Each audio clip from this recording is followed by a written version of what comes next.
ይሄው በደንብ ስማ እያልከን ማለት ይኸውልህ በንስሐ ትገባና የምታገኘው ኃጢአት ስርየት አለ። የረሳኸው በነገራችን በንስሐ የቀረውን ማጽጃ ነው የምትለኝ? እሺ አንዴ ስማኝ። እሺ አረ እንደዛ አይደለም። ይኸውልህ በንስሐ የምታገኘው ኃጢአት ስርየት ሌላ። ቆይ አንዴ ስማኝ። እሺ ይኸው መልስ ደግሞ ስማ። ሁለት አይነት ኃጢአት ስርየት አለ። እሱን እኮ ልነግርህ ነው። ስማኝ። እኔ እኮ አትሰማማ ችግር። እሺ አንዴ ስማኝ። እሺ ልስማ።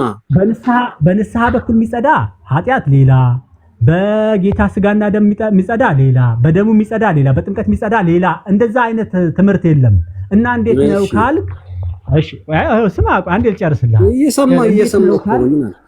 እየሰማ ከሆነ እንዴት ነው ካልክ፣ ልክ በእምነት በኩል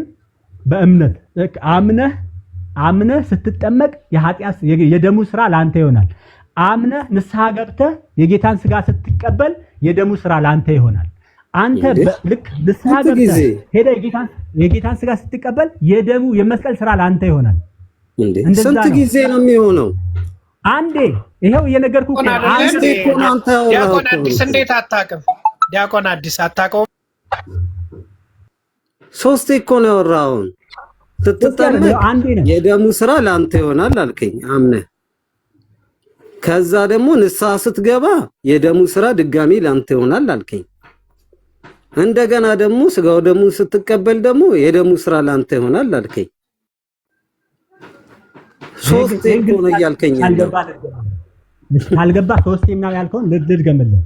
ልክ አንድ ሰው አምኖ አንድ ልጠይቀው እስኪ ዲያቆን ያድግልኝ ልጠይቅህና እስካሁን ከምናወራው ይልቅ ለምን በመጽሐፍ ቅዱስ ጥቅስ አናረገውም? ከምናወራው ማልቀበላላችሁ ይሄው እሺ፣ በመጽሐፍ ቅዱስ ያደርግልሃል እኮ ንገርህ። ዝም ብለህ መሰጥህን ጥቅስ አውጣና ሻውን ነው አንድ ደቂቃ ዲያቆን። እኛ ጥቅስ አይደለም የፈለግነው። ቆይ እኛ ጥቅሱን ሳይሆን አሁን ንጹህ ያልሆነ ወደ ስጋና ደሙ እንዳይቀርብ አለ። ኦኬ ንስሐ ገብቶ ሰው ንጹህ ከሆነ ስጋና ደሙን የሚወስደው ንጹህ የሆነ ነው። ታዲያ የስጋና ደሙ ጥቅሙ ምንድን ነው? ንጹህ የሆነ የሚወስድ ከሆነ ገብቷል ወይስ እሱ ላይ ነው እንጂ መጽሐፍ ቅዱስማ በጣም ገብቶኛል። ይሄ ሐሳብ መልክ ይሄ ሐሳብ ሰዎችን ማለት ነው ወደ እግዚአብሔር መንግስት እንዳይገቡ ጠምድዶ የሚይዝ ንግግር ነው። ይሄ በጣም ትክክል ያልሆነ ንግግር ነው። መድኃኒት ለበሽተኛ ነው የሚታዘዘው። ይኸውልህ ቢያድግልኝ መድኃኒት ለበሽተኛ ነው የሚታዘዘው ነው የምልህ። ይኸውልህ መድኃኒት ለበሽተኛ ነው የሚታዘዘው ለጤነኛው ሳይሆን፣ ራሱ ክርስቶስም ተናግሯል። ስጋው ደግሞ ሊያድንህ ካልሄድክ መቼም ንጹህ አትሆንም። በቃ መቼም በቃ ቆይ አንዴ ይቅረብ የሚል ንግግር ይኸውልህ ቢያድግልኝ አንድ ጥቅስ ላንብብልህና አንዴ ቢያድግልኝ ስለ ደሙ ላንብብልህ። ስለ ደሙ ላንብብልህ። እርሱ እግዚአብሔር በእምነት የሚገኝ በደሙ የሆነ ማስተሰሪያ አድርጎ አቆመው። አሁን ደሙ አንዴ ማስተሰሪያ ሆኖ በሰማይ ቆሟል አይደል? አዎ ምን ጥያቄ አለው? ያለ ደሙ እኮ ስሬት። ይሄንን በደሙ ማስተሰሪያ የምታገኘው በእምነት ነው አለ እዚህ ጋር እኮ። በእምነት ማስተስሪያ አይሆንም አልኩ እንዴ ነኝ። ስለዚህ ንስሐም ስትገባ ኃጢአትህ ይታጠባል። ስጋና ደሙ ስትወስድ ደግሞ የቀረውን ያጥበዋል እንደሚል መጽሐፍ ቅዱስ ውስጥ አለ። እኔ ያላልኩትን ነው እኮ እያልክ ያለኸው እንዴ። እስካሁን ይኸው ከአዲሱ ጋር ሙግት እኮ እኛም እየሰማን አይደል እንዴ? ስማ እሺ፣ ይኸውልህ በቃ ካላልክ ንስሐ ስትገባ ኃጢአት ነስቷል አልነጻም? እሺ ይሄው አንዴ ስማኝ። እሺ ይኸውልህ። አዎ ለምን አትልም አንተ? ስሙኝ። ንስሐ ስትገባ ኃጢአት ነስቷል አልነጻም እኮ። አሁን እኮ ችግሩ አሁን ለመረዳት አይደለም እየጠየቅ ያለው። ንስሐ ስትገባ ኃጢአት ነስቷል አልነጻም? እኔ ንስሐ ገብቼ የጌታን ስጋና ደም ስወስድ ነው ኃጢአት የሚነጻው። ንስሐ ገብቼ ንጹህ ያልሆነ አይቅረብ እኮ ይላል። ንጹህ ያልሆነ አይቅረብ ማለት ይኸውልህ የሰው ነፍሱ እኮ ንጹህ አይደለም። ንጹህ ያልሆነ አይቅረብ ማለት ያልተዘጋጀ የህሊና ዝግጅት ያላደረገ እኮ። ንስሐ ገባው እኔ አሁን። ቆይ ንስሐ የምትገባው አስቀድመህ ለምንድን ነው? ቢያድግልኝ የጌታን ስጋና ደም ለመውሰድ ነው ንስሐ የምትገባው እንጂ ኃጢአት አልነጻም። ሳትነጻ ነው የምትቀርበው። የጌታን ስጋና ንስሐ ገብተህ የጌታን ስጋና ደም ስትወስድ ነው የመስቀሉ ደም ለአንተ የኃጢአት ስርየት የሚሰጥህ እያልኩ እኮ ነው። ንስሐ ስትገባስ አትነጻም? ንስሐ የምትገባው እኮ የጌታን ስጋና ደም ስትወስድ ለመውሰድ እኮ ነው። ንስሐ የምትገባው ራሱ የጌታን ስጋና ደም ለመውሰድ ነው። ቆይ አሁን አንተ ንስሐ ትገባለህ። ንስሐ አባት ጋር ሄደህ ለመቁረብ ብለህ ንስሐ አባት ቀኖና ሰጡና ይፍቱ አሉ። ከዛ ኃጢአት ተፈታ አልተፈታም እኮ እሱና አመለ ይፍቱ የሚሉት እኮ ተፈታ አልተፈታም። ቆይ በቃ እኮ አሁን ጠየቅኩ። ከዛ ወደ ቁርባኑ እንሄዳለን። ልነግርህ ነው እኮ ነገርከኝ እኮ ንስሐ ገባሁ። ቆይ ቢያድግልኝ እኮ በጣም እኔ ሌላም ቤት ይልመድ። እኔ እንኳን ስለወጥ እኔ ተለውጬ እንዲህ ስረጋጋ እንደዚህ ተረጋግቼ እንደዚህ ስል ይሄ እኮ በጣም በእውነት እኔ ለራሴ እየደነቀኝ ነው። ተረጋጋና ንስሐ አባት ጋር የምትሄደው ለምንድን ነው? ለመቁረብ ታስብና ንስሐ አባት ጋር ትሄዳለህ አይደል? ከዛ ንስሐ ትገባለህ አይደል? ንስሐ ትገባለህ። ቆይ ንስሐ ትገባለህ አይደል? ንስሐ ገባለሁ። ከዛ ቀኖና ይሰጡና ይፍታ ይሉሃል። ልክ ነህ። ስለዚህ ነፃ ወጣህ፣ ከኃጢአት ነፃ ወጣህ አልወጣህም? እሱ ልነግርህ እኮ ነው። እሱ ልንገርሽ። አንድ ደቂቃ ስጠኝ። እኔ ንስሐ ገብቼ ቄሱ ይፍታ ሲለኝ የጌታን ስጋና ደም ስወስድ ነው ከኃጢአት ነፃ የምወጣው። በቃ ብዬ የኃጢአት ስርየት አያስገኝም። ይሄ አሁን አዲስ ነገር ልክ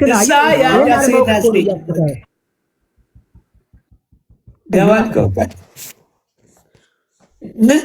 አዲስ ከዚህ በፊት ካልተጠመቁ የኃጢአት ስርየት አይገኝም ሲባል ነበር። ደግሞ ዛሬ ሶስተኛ ተጨምሯል። አይቶ ቆይ ነው ይስታኛ ይኸውልህ፣ ትኩረታችን ነው ይስታ ነው። እኔ እኮ አንተ ያንተ ነገር ሳይገባ ይቀርቶ አይደለም። እኛ ምክንያት አለ። አሁን በተናገረው ንስሐ ስርየት አያሰጥም አያስገኝም ማለት ነው። ንስሐ ገብቼ አልኩ። ይኸውልህ በደንብ ስማ። ንስሐ ገብቼ የጌታን ስጋና ደም ካፋፋ ንስሐ ብቻውን የኃጢአት ስርየት አይሰጠኝም። በንስሐ ብቻውን የኃጢአት ስርየት አይገኝም። የጌታን ስጋና ደም አክፋፍተህና ትተህ በፍጹም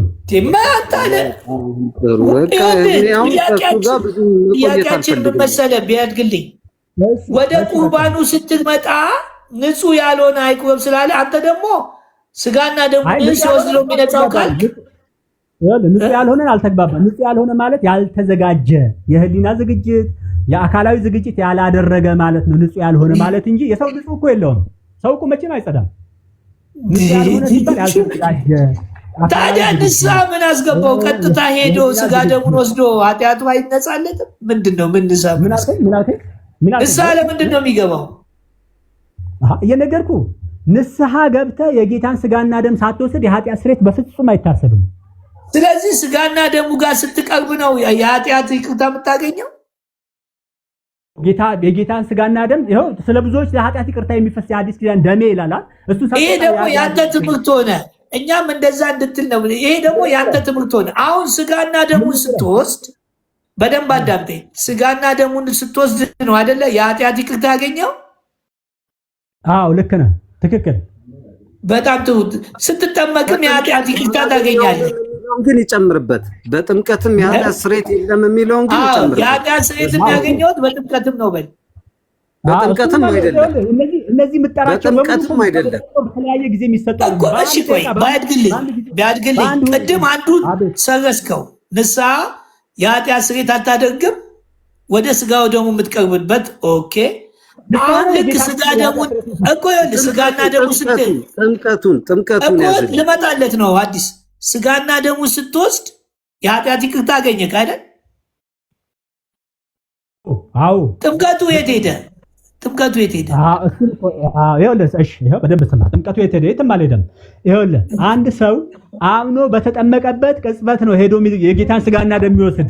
አንተ ነው እኮ የምትነጣጠለው። ሰዓቱና ጊዜው አይለያይም። በተለያየ ጊዜ እኮ አይደለም። ዛሬ ተጠምቀ ነገ እኮ አይደለም የጌታ ስጋና ደም የምትወስደው። በተለያየ ጊዜ እኮ አይደለም። በወዲያው ነው። ኢዮብ ይግባና ያስረዳ። ናግባ ኢዮብ ይግባና ያስረዳ። አንድ ኢዮብ ዘሚካኤል አለ፣ የቲክቶክ ማስተር ነው። የቲክቶክ ማስተር ናግባ ወይ ንስሐ ነው የጌታ ደም ነው ከኃጢአት የሚያነጻው እኮ ጥምቀትም ከኃጢአት ያነጻል አልከን። ኖ ንስሐ የሚሆን እሺ ደሙ ነው የኃጢአት ስርየት የሚሰጠን ደሙ ነው ንስሐ ነው። ግራ ገብቶታል። አዲስ ነው ይሄ መልስ ጥያቄ እኮ ነው ጥያቄ ስጠይቅ ጥምቀት ነው ደሙ ነው የሚለው መልስልን። መጀመሪያ ምን አልከኝ? በጥምቀት ነው በደሙ ነው የኃጢአት ስርየት የሚገኘው።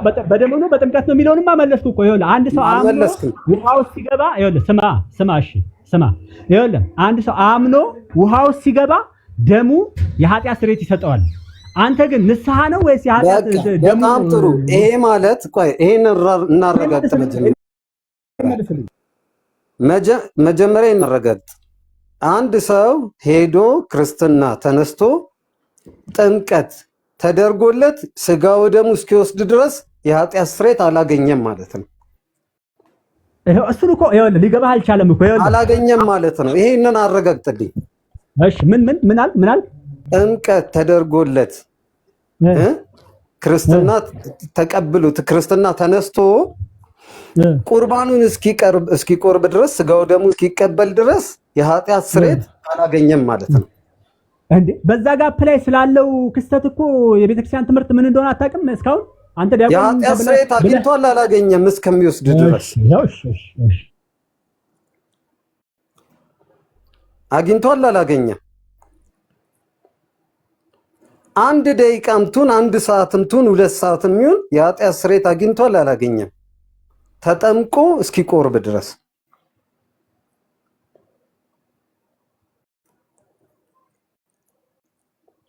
የለም። አየው ከባድ ነው። ድብልቅልቅ ቅድም ምን አለ ንስሐ ና እንዴ ና እሺ ይቀጥሉ። መምህር በውናጌን እንኳን ደህና መጣችሁ። መምህር ይቀጥሉ። በመሀል እንወያያለን። ከሄዱ መስበክ ይቻላል፣ መስበክ ይቻላል፣ መጸለይ ይቻላል፣ መጸለይ ይቻላል፣ መስበክ ይቻላል። በጣም የሚገርምና የሚደንቅ ውይይት ነበረ። እንደው እግዚአብሔር ይባርካችሁ። በጣም ደስ ነው የሚለኝ እንዲህ አይነት ነገሮች። አንደኛ ትዕግስታችሁን አደንቃለሁ።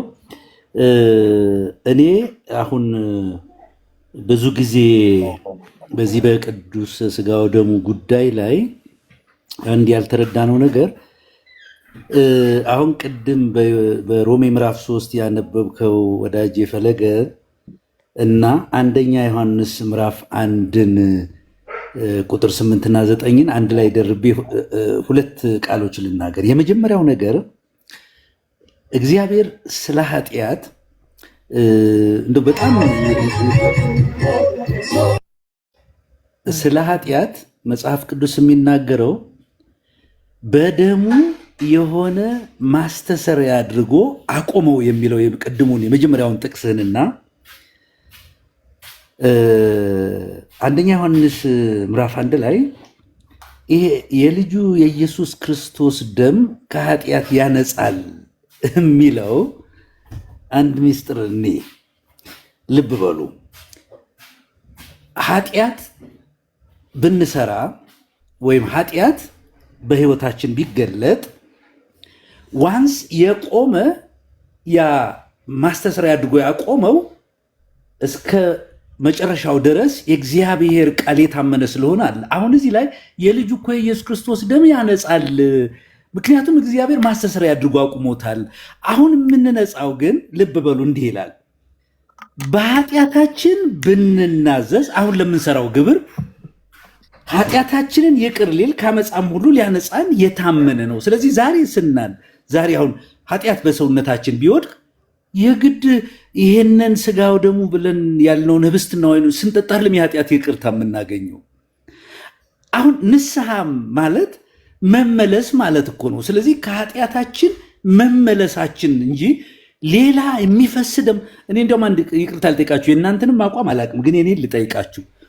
ለመሆኑ የሰው ልጅ ለኃጢአት ስርየት የኛ አቋምን እንንገሩት። የኛ አቋም ወንጌል ነው። ወንጌል ስራች ነው፣ የተፈጸመ ነው። ሲሞት ሞተናል፣ ሲነሳ ተነስተናል፣ ሲጠመቅ ተጠምቀናል። የሞቱን ጥምቀት ተጠምቀናል። ልክ ነው። ደሙ ሲፈስ የኃጢአት ይቅርታን አግኝተናል። ስጋው ሲቆረስ የኃጢአት ይቅርታ፣ ያው ስጋ ሲቆረስ ደም ስለሚፈስ ነው። የተፈጸመ ነው። በክርስቶስ ዘንድ ምንም የለም፣ ተፈጽሟል። ሰማይም ተፈጽሟል፣ ሌላው ቢቀር ተከፍሏል ነው። አሁን ይሄ በእግዚአብሔር ዘንድ በክርስቶስ ዘንድ ወንጌሉ አልቋል። ይህን ወንጌል ግን አንድ ሰው መጥቶ ሲያምን እምነት ወደኋላ ወደፊትም ያሳያል። ምን ማለት ነው ሲል አንድ ሰው ሲያምን ያዳነውን ኢየሱስ ዓለምን ላድን ነው ብሎ መጥቶ ዓለምን በጸጋ ካዳነ በኋላ በአዳም የሚጠየቅ ጥያቄ እንዳይጠየቅ አድርጎ ተፈጽሞ ብሎ ዘግቶ በአዲስ ኪዳን ያለውን ጥያቄ ሰዎች እንዲጠየቁ ይሄን ጥያቄ ፍርድን፣ ልጅነትን፣ የዘላለም ሕይወትን በማመን ማግኘት ባለማመን ማጣትን አዲስ ኪዳን ነው የተፈጠረው። በብሉይ ኪዳን ሰዎች ይጠየቃሉ ብለን እኛ ናምንም። ለምን? ተፈጽሟል። ያዳነውን ሰውዬ ስላላወቀ ሄደ የምስራች ብለን እንሰብክለታለን።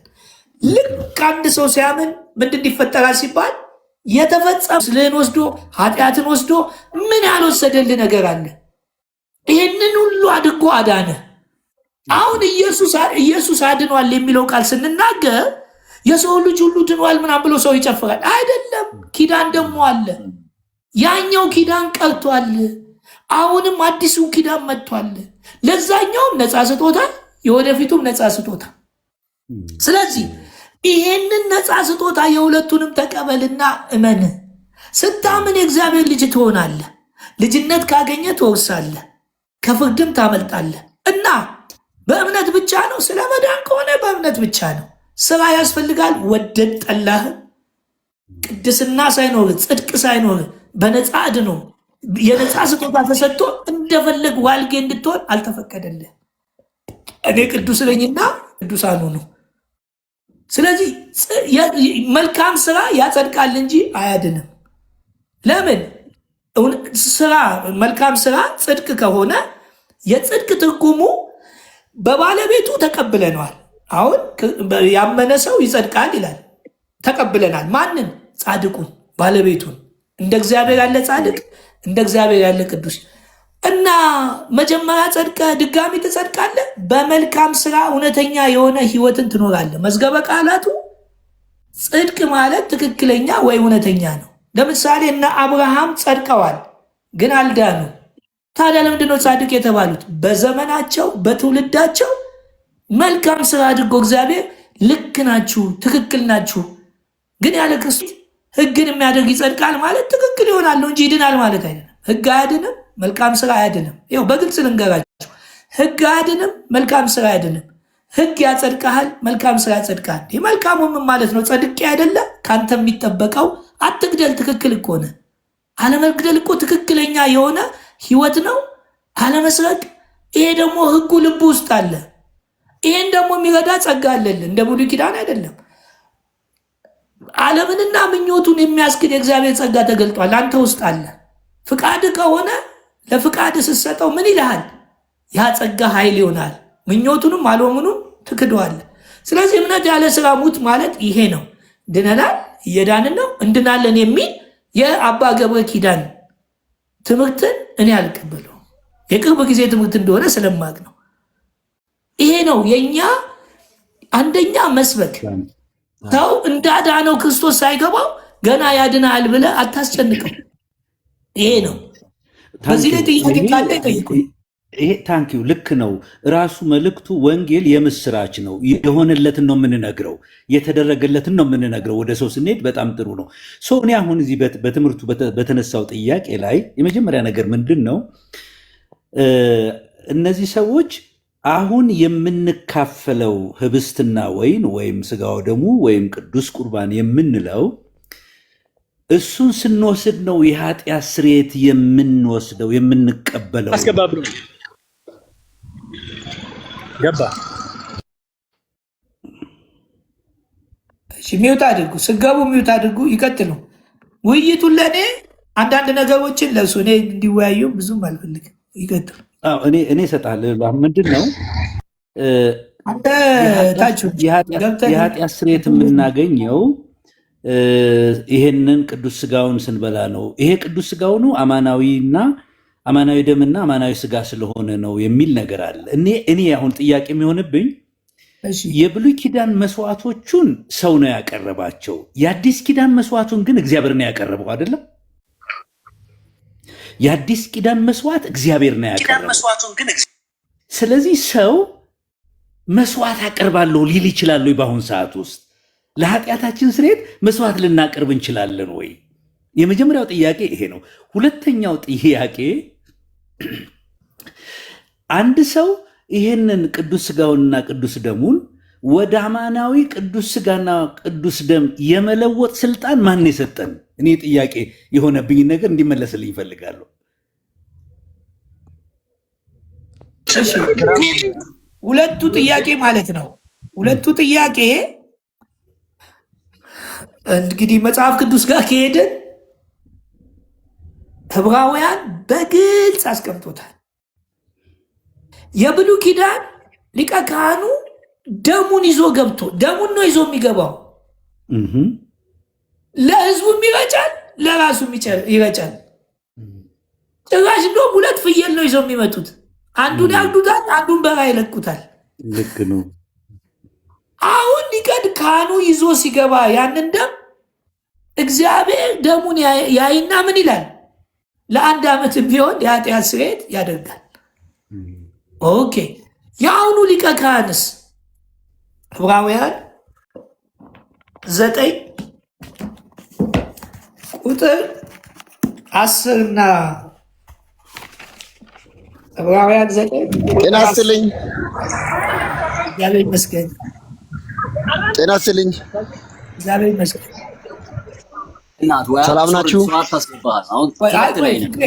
ትላልቅ ሰዎች እድሉን አቤት በሚታዘዝ በቃ በኋላ አንዳንዴ ለመሰለ አንዳንድ ሰዎች ክፍለ ሀገር የሆኑና ምናምን ሲያገኙ በደስታ የሆነ ነገር ስለሚለው ፍቅር ይቅርታ። እሺ አሁን ዕብራውያን 9 ተመልከቱ። መምህርም ስለገቡ ጥሩ ወሬ ርዕስ ይዛችኋል። እሺ ጥሩ ርዕስ ይዛችኋል። መምህርም ስለገቡ ቀጥሉ። ምን ስንት ተሰዳድበን ዛሬ ደግሞ ተወያየ። እኔ እኮ የእግዚአብሔር ነገር ይገርመኛል። ብዙ ተሰዳድበን ዛሬ ደግሞ እንዲናወራለን። እኔ እኮ የእግዚአብሔር መንፈስ ስራው ይደንቃል አይደል? መምህር እንደገና ሌላ ጦርነት ይከፈትና እዚህ ጋር ደግሞ ስምምነት ይመጣል። የእግዚአብሔር ስራ ያስቀያል። እንደው እውነት ዕብራውያን ምዕራፍ 9 ቁጥር 12 በጣም ከ11 ልጀምር። ነገር ግን ክርስቶስ ይመጣ ዘንድ ላለው መልካም ነገር ሊቀ ካህን ሆነ። በቃ የሊቀ ካህን ስራ መስዋዕት ማቅረብ ነው። በመሰዊያው ላይ የሚታረደው ይታረዳል። የታረደውን ደም ይዞ ይቀርባል ሊቀ ካህን።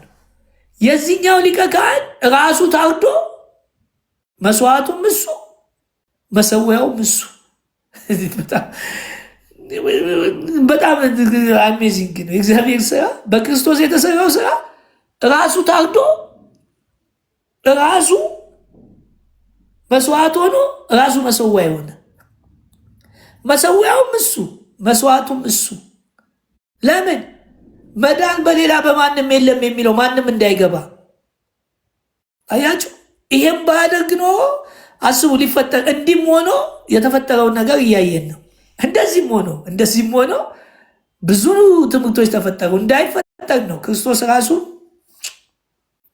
ሌላስ ራሱ ገባ ሊቀ ካህን ይኸው ሆኖ በምትበልጠው በምትሻለው በእጆች ባልተሰራች ማለት ለዚህ ፍጥረት ባልሆነች ድንኳን የዘላለም ቤዛነት አግኝቶ አንድ ጊዜ በዚሁ አጋጣሚ ኢየሱስ ክርስቶስ ፍጹም ስጋ ሆኖ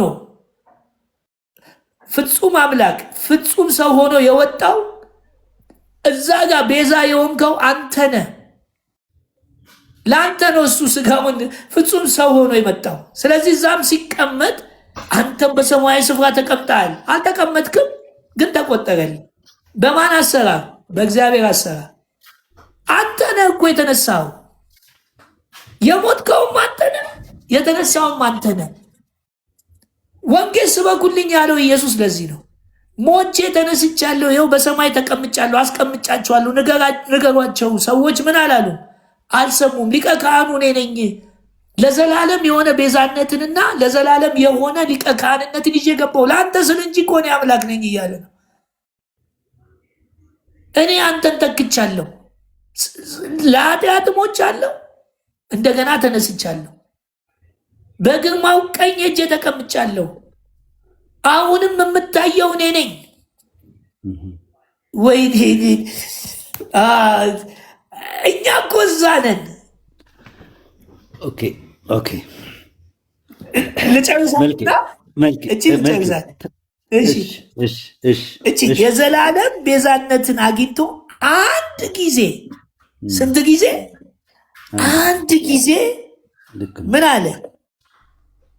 አንድ ጊዜ ፈጽሞ ወደ ቅድስት በገዛ ደሙ ገባ። ይዞ አልገባም ደሙን። ደሙ እሱ ነው። ማን ነው ደሙ? ኢየሱስ። ኢየሱስ መገለጫ አይደለም፣ ማንነት ነው። በስሙ የኃጢአት ስርየት ሲል እኮ ማንነቱ ደሙን ነው የሚያመለክት እንጂ ማንነቱ ና ኢየሱስ ማንነት ነው። መልካሙ መገለጫ ነው። ስሜ መገለጫዬ ነው። የኢየሱስ ግን ማንነቱ ነው። ይኸውላችሁ የገዛ ደሙን። አሁን ብዙ ሰው ምን ይላል? ደሙን ይዞ ገባ ምናምን። በጣም ጥንቃቄ አድርጉ። እንደዛ አይደለም የሚለው፣ በገዛ ደሙ ገባ ነው የሚል። ደሙን ይዞ ገባ አይደለም። አይደለም። የገዛ ደሙ ገባ። በገዛ ደሙ ደሙ ምን ሆነ? አሁን ቆመ። በቃ ደሙ ቆመ። ኃጢአት ስትሰራ በሱ ፊት መተህ ንስሐ ስትገባ ኃጢአትን ያጥባል። እየፈሰሰ አይደለም፣ የፈሰሰ አለ። የበፊቱንም ኃጢአት አጠበና አሁንም ወደፊት የኃጢአት ስርየት እንድታገኝ ዮሐንስ ራእይ ምን አለ? በወደደን በደሙ ላጠበን። አሁን የምትታጠበው በደሙ ነው። እኔ